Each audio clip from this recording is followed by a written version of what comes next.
Olá pessoal, sejam bem-vindos aqui para mais uma semana, mais uma análise de como foi essa semana que terminou e tentando prever movimentos para a próxima semana que se inicia. Então, sem mais delongas, vamos ao gráfico aqui. Vamos iniciar pelo gráfico do Ibovespa. Essa semana, dando continuidade ao tarifaço do Trump, nós tivemos muitas idas e vindas, a China retaliando as tarifas que o Trump impôs, depois ele recuou e aí os mercados andaram um pouco. Então ainda está incerto, e na incerteza no mercado o que acontece? Volatilidade. Então nós vemos que o gráfico aqui vem fazendo candles grandes, tanto em queda quanto para cima.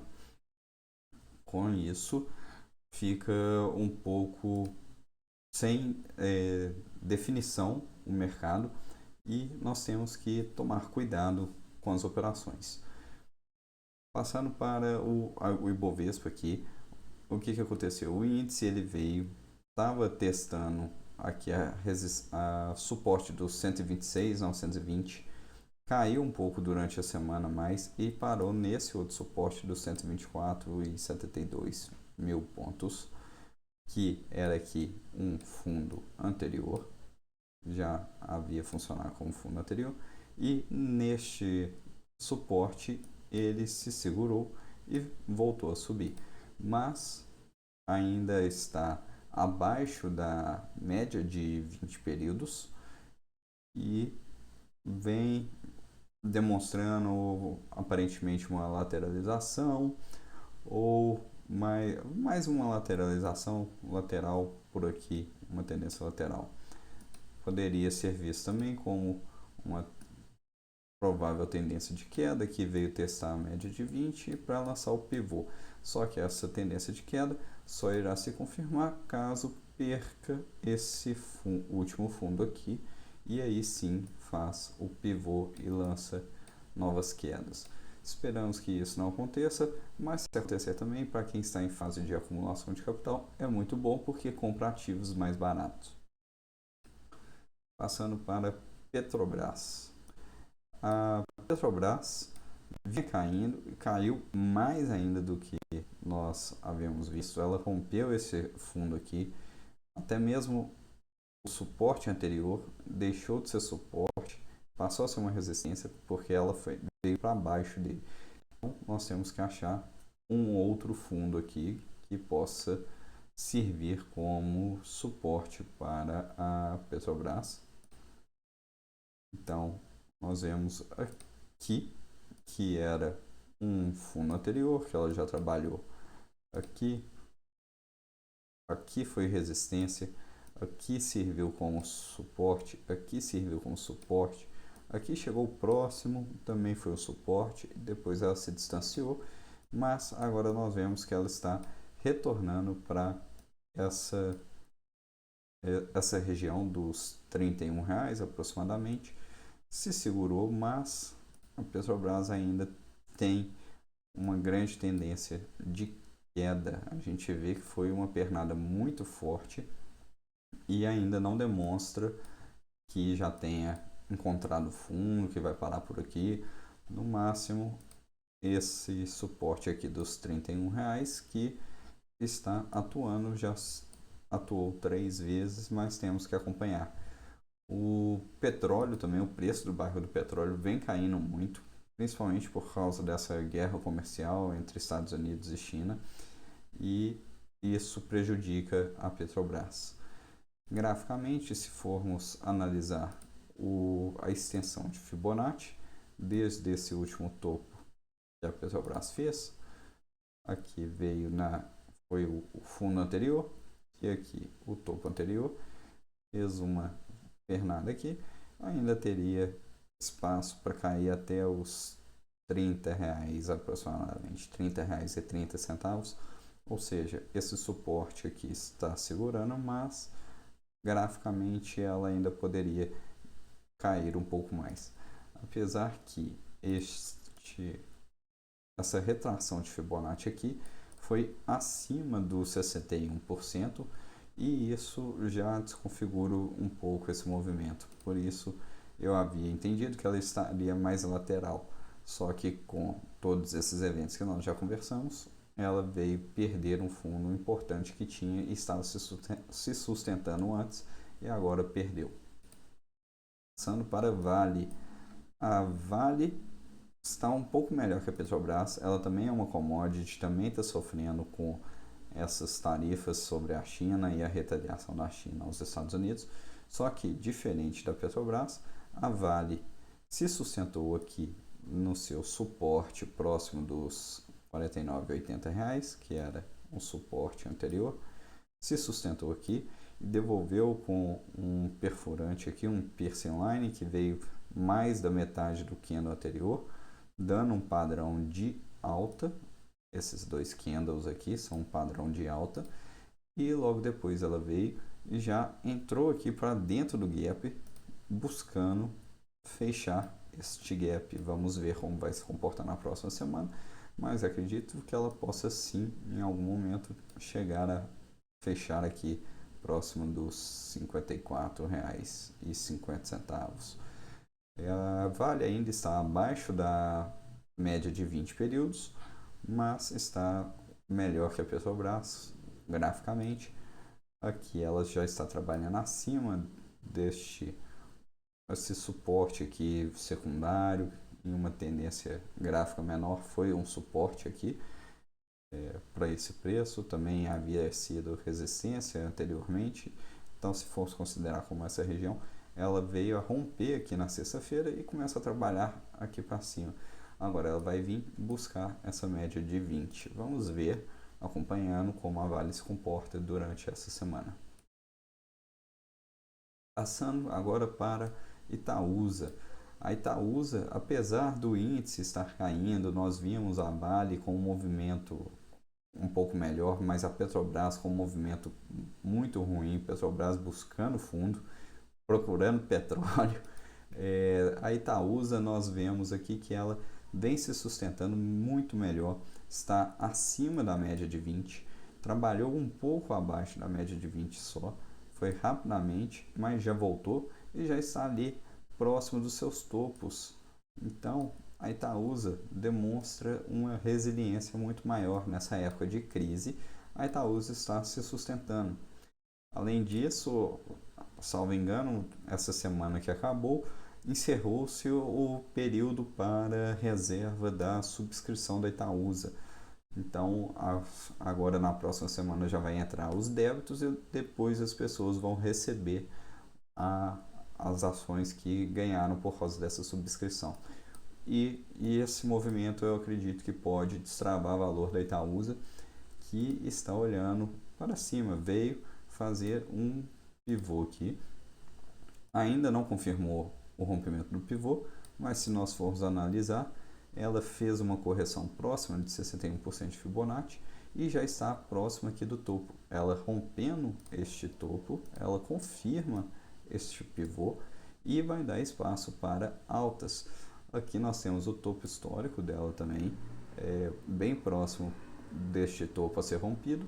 Então eu acredito ela vem chegando bem, já testou a média de 20, não está muito espaçada. Eu acho que a Itaúsa tem chances de vir romper topo histórico. Passando para o Banco do Brasil, o Banco do Brasil também é uma ação de banco que é resiliente. A gente vê que ele não sofreu tanto quanto Itaúsa e Vale, que caíram bastante, são empresas de commodities. O Banco do Brasil está se sustentando, assim como o Banco Itaú. Ele vem trabalhando, está uma tendência lateral, trabalhando aqui entre os R$ 29,00 e os R$ 26,65. Está lateralizado, aqui está abaixo da média de 20, mas vem mais forte, vem mostrando uma tendência de alta, deixando fundos acima dos fundos anteriores, mas também tem que romper o topo anterior para confirmar eventual tendência de alta. Por enquanto é uma lateralização, apesar de não ter vindo testar este suporte, mas vem trabalhando aqui dentro e essa região é uma região boa para compras aqui próximo do suporte devido a essa lateralização e temos que observar próximo da resistência quando o preço chegar lá. Por enquanto, o Banco do Brasil eu acredito que deve ficar próximo aqui da média de 20 períodos para a próxima semana. Passando para a Eletrobras eu já havia falado que ela vinha com muito mais força do que os outros. A correção dela aqui foi pequena, vamos traçar aqui o Fibonacci, foi próximo de 38%. Até deu uma escorregada um pouco maior, ficou entre 38% e 50%, mas foi muito rápido, já voltou. E na semana passada, enquanto nós víamos vários ativos caindo, ela veio testar este topo aqui dos 42,40, não conseguiu romper, mas ainda está trabalhando acima da média de 20 períodos, se aproximando desse topo. Já testou ele 2, 3 vezes, 4 vezes, e interessante também que a Eletrobras ela pode estar desenhando uma figura gráfica de couple and handle, que é a xícara aqui. Em caso de rompimento dessa resistência de 42,40, se formos considerar a figura gráfica, isso significa que a Eletrobras iria replicar este tamanho de perna que ela teve do fundo da xícara, iria ser replicado para cima. Só que é claro que ela não iria fazer este movimento de um dia para o outro, mas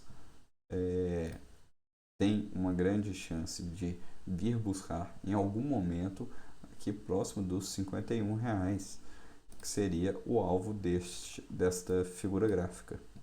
Além disso, também podemos imaginar aqui uma outra figura gráfica que seria um W, apesar de ser uma figura de fundo, vem desenhando um W aqui nessa tendência lateral que a Eletrobras já vem há bastante tempo. Então, eu acredito que a Eletrobras pode destravar bastante valor caso ela consiga romper esses 42,40 e com isso nós vamos acompanhando ela semanalmente. Passando agora para o Bitcoin. O Bitcoin ele veio romper este fundo anterior. Nós havíamos estudado na semana passada o Bitcoin próximo aqui dos $81.500, que ele já vinha se sustentando há bastante tempo sem perder, mas ele veio e perdeu também o fundo anterior. Só que o que aconteceu? O Bitcoin fez um falso rompimento apenas para estopar as pessoas que estavam comprando, veio abaixo do fundo anterior aqui, chegou próximo do suporte dos $72.800 e logo em seguida já devolveu essa baixa. Ele veio aqui, estopou quem estava comprando aqui, buscou liquidez e agora devolveu. E o que nós podemos observar? Que finalmente o Bitcoin fechou um candle aqui acima da média de 20 e no dia anterior ele continuou acima, coisa que dificilmente via acontecendo. E além disso está rompendo também esta linha de tendência de baixa, o que pode sinalizar uma nova alta. Claro que nós temos que acompanhar. Nós já vemos aqui que hoje o Bitcoin é 24 horas. Hoje o Bitcoin está caindo, está devolvendo a alta de ontem, mas ainda acima da média de 20 e ainda acima da linha de tendência. Ele pode fazer um repique aqui nessa linha de tendência de baixa, testar novamente o pullback e devolver. Caso ele faça isso e rompa este topo, aí sim o desenho do pivô ficaria definido, bonito, e com isso ele pode buscar altas. Essas tarifas do Trump têm afetado também o Bitcoin, as pessoas com a incerteza, a volatilidade do mercado, as pessoas correm de ativos de risco. Então, o Bitcoin é um ativo de risco. Essa volatilidade, a gente vê grandes movimentações, volumes grandes aqui, demonstram exatamente essa volatilidade do Bitcoin, principalmente por causa das tarifas do Trump. Assim que houver uma definição sobre essas tarifas, é possível que os mercados, e assim também o Bitcoin, tomem uma decisão, uma direção mais definida. E passando para o dólar que na semana passada havia deixado este padrão de candles aqui, o bebê abandonado, ele rompeu aqui, veio testar um topo muito alto, passou de R$6, mas começou a devolver logo que o Trump começou a acertar, mandou suspender por 90 dias as tarifas, e isso fez o dólar, que estava muito estressado, cair um pouco. Ele volta aqui para dentro da lateralização. Ainda não é o melhor preço, como já falado antes, abaixo dos 5,70, 5,75 são preços bons, só que em vista desses R$6 vistos na semana passada, aqui próximo de 5,80 já começa a ficar interessante. O dólar está acima da média de 20 períodos, vem caindo um pouco, perdendo força, mas ainda está acima da média. E com isso ele vem se mostrando mais lateral, ou pode também estar fazendo um pivô. Agora, se ele fizer o rompimento desse pivô lá acima dos R$6, o dólar vai disparar. Caso isso aconteça, pode ser que o Banco Central atue para tentar segurar o preço do dólar, porque acima dos R$6 o dólar já começa a ficar caro e atrapalhar a balança comercial brasileira e ter réplicas também na inflação, e com isso o governo começa a interferir. Provavelmente, acredito que o dólar deve lateralizar próximo aqui dos 5,80 ou até uma faixa um pouco acima. Vamos acompanhando, mas se o Trump deixar as tarifas de lado por um tempo, o mundo inteiro assentar, se tranquilizar, pode ser que ele fique mais próximo dos 5,80 e 5,75. Vamos acompanhando. Com isso eu encerro aqui mais uma semana de análises, e se você curtiu, peço que curta este vídeo, compartilhe com quem você acha que pode gostar do que nós falamos aqui, dessa análise. Se quiser algum ativo específico, deixe nos comentários e se inscreva no canal para não perder a análise semanal. Obrigado.